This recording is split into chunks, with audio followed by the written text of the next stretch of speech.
আজ গিয়েছিলাম মিনি জাকারিয়া, গিয়ে দেখা হলো এই সৌদিয়ানের সঙ্গে। আসসালামু আলাইকুম, আমি Mohammad Shamim. Welcome to my third mini blog. প্রথমেই গেছিলাম জোহরের নামাজ পড়তে, তারপরে বাচ্চাদের সঙ্গে কিছুক্ষণ আলোচনা করছিলাম ইসলামিক, তারপরে কিছুক্ষণ গল্প করার পর চিবু আমাকে বলল, তুমি কি পারবে আমার সঙ্গে পাঞ্জা লড়াই জিততে? দেখলাম সত্যি সত্যি চিবু আমাকে হারিয়ে দিল।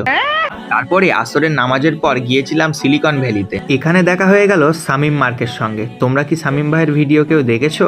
ইফতারের পর চলে গেছিলাম মিনি জাকারিয়া স্ট্রিট, অর্থাৎ রায়গাছি। রায়গাছি ঘাটকে কেন মিনি জাকারিয়া বলছি, তোমরা ভিডিওটা দেখো তাহলে বুঝতে পারবে। আচ্ছা, এখানে আসার মেন কারণ ছিল নবাবী রেস্টুরেন্টের হালিম খাওয়ার। প্রথমে হাবিবি নিয়ে চলে আসলো আমাদের জন্য হালিম। সত্যি হালিমটা খুবই সুন্দর ছিল। শুধু হালিমই নয়, এখানকার বিরিয়ানি কিন্তু সব থেকে বিখ্যাত। শুনেছি 130 টাকায় নাকি আনলিমিটেড বিরিয়ানি দেয়। আমি তো যাব পরের দিন বিরিয়ানি খেতে, তোমরা কি কেউ যাবে?